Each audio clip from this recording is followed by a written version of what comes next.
जय श्री राम दोस्तों। आ गया हूं मैं एक नई कहानी के साथ और इतनी देर से आने के लिए आप सभी से माफी चाहता हूं।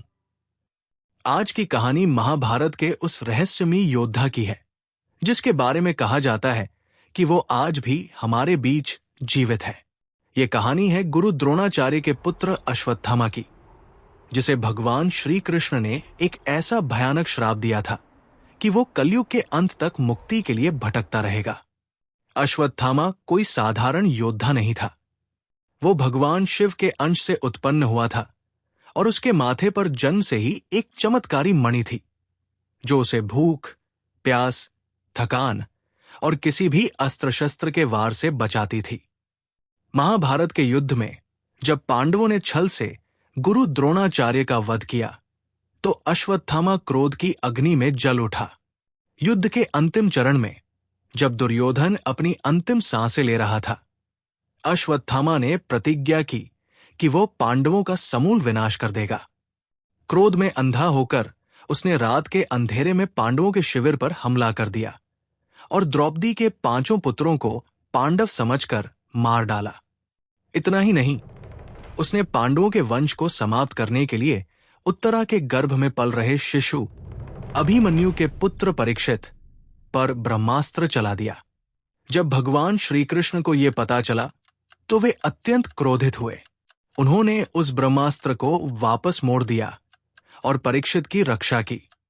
लेकिन अश्वत्थामा के इस जघन्य पाप के लिए श्री कृष्ण ने उसे कड़ा दंड देने का निश्चय किया।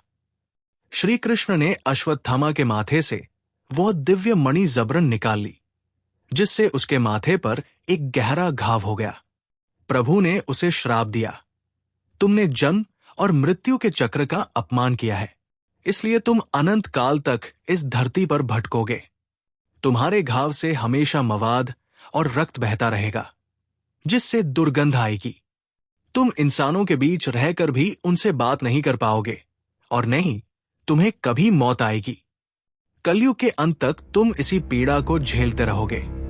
माना जाता है कि अश्वत्थामा आज भी मध्य प्रदेश के असीरगढ़ किले के शिव मंदिर में हर सुबह पूजा करने आता है। वहां के स्थानीय लोग बताते हैं कि मंदिर के कपाट खुलने से पहले ही वहां ताजे फूल और चंदन चढ़ा मिलता है। कई लोग ये भी दावा करते हैं कि उन्होंने एक विशालकाय शरीर वाले व्यक्ति को देखा है जिसके माथे पर गहरा घाव है और वो तेल मांगता है। हजारों साल बीत गए, सभ्यताएं बदल गई, लेकिन अश्वत्थामा आज भी अपने पापों का प्रायश्चित कर रहा है। यह रहस्य आज भी विज्ञान के लिए एक चुनौती है कि क्या वाकई कोई इंसान इतने युगों तक जीवित रह सकता है।